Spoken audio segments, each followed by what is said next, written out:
வணக்கம் மக்களே, வாங்க இந்த கண்டினியூடு ஃப்ராக்ஷனை எப்படி சிம்பிளிஃபை பண்ணுறது சொல்லித்தரேன். இது என்ன மாடல்னு ஃபஸ்ட்டு பாருங்கள்.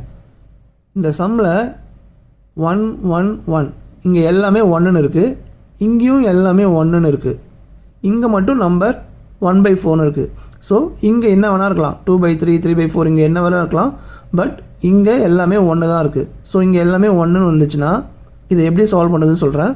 அதே மாதிரி சிம்பிள்னு பார்த்துங்க, இங்கே எல்லாமே மைனஸ் இருக்குது, நம்ம மைனஸ் தான் பண்ண போகிறோம், வேறு எதுவும் பண்ண போகிறதில்ல. ஸோ இதை எப்படி சால்வ் பண்ணுறதுன்னு சொல்கிறேன்.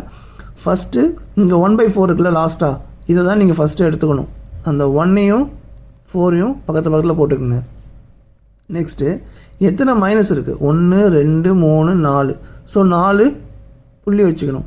1 2 3 4 புள்ளி வச்சுட்டிங்களா? இப்போ நம்ம மைனஸ் தான் பண்ண போகிறோம். இந்த நம்பர்லேருந்து இந்த நம்பரை மைனஸ் பண்ண போகிறோம். 4லேருந்து 1 நீங்கள் என்ன பண்ணணும்னா ஃபஸ்ட்டு நம்பரை தான் போடணும். 4 1 இப்போ மைனஸ் போடுங்க. 4 - 1 வரும் 3யா? இப்போ நெக்ஸ்ட் இந்த நம்பர்லேருந்து இந்த நம்பரை மைனஸ் பண்ண போகிறோம். என்ன நம்பர்? 3.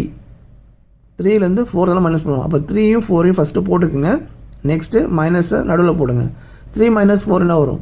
-1. இப்போது இந்த நம்பர்லேருந்து இந்த நம்பரை மைனஸ் பண்ண போகிறோம்.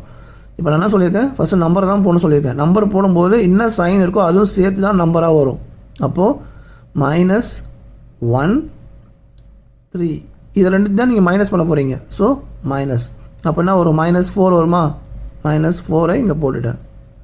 நெக்ஸ்ட் இதுலேருந்து இதை மைனஸ் பண்ணுங்கள். அப்போது என்ன நம்பர் இருக்குது? -4 இருக்கா? இங்கே -1 இருக்கா? நம்ம என்ன பண்ண போகிறோம்? மைனஸ் பண்ண போகிறோம். ஸோ 2 சிம்பிள் பக்கத்தில் வந்துன்னா இதை ப்ராக்கெட்டில் போட்டுக்கோங்க. இப்போ இந்த -4 அப்படியே வச்சுக்கோங்க. இந்த மைனஸ் என்ன ஆகும்? ப்ளஸ் ஆகுமா? அப்போது +1. அப்போது -4 + 1 என்ன வரும்? -3. ஸோ லாஸ்ட் டாட் வரைக்கும் முடிஞ்சிருச்சு. இப்போது லாஸ்ட் நம்பர்னா இருக்குது -3. அந்த -3ஐ நியூமினேட்டரில் போட்டுக்கோங்க. அதுக்கு முன்னாடி நம்பர்னா இருக்குது -4, அதை டினாமினேட்டரில் போட்டுக்கோங்க. இப்போது இதில் மைனஸ் கேன்சல் ஆகிடுமா? அப்போ மீதி என்ன இருக்குது? 3/4 தான் இருக்குது. அப்போ ஆப்ஷன் பி 3/4. ஸோ இந்த மாடலில் சம் கேட்டாங்கன்னா நீங்கள் இப்படி தான் சால்வ் பண்ணணும். இந்த சைன் மட்டும் கேர்ஃபுல்லாக பண்ணணும். இதே மாதிரி இன்னும் ஒரு 4 மாடல் இருக்குது. அந்த 4 மாடல் நான் வீடியோவை உங்களுக்கு போஸ்ட் பண்ணுறேன். எதனா டவுட் இருந்தால் கமெண்ட்டில் கேளுங்க. இந்த வீடியோ உங்களுக்கு பிடிச்சின்னா மறக்காம உங்கள் ஃப்ரெண்ட்ஸ்லாம் ஷேர் பண்ணுங்கள். நன்றி மக்களே.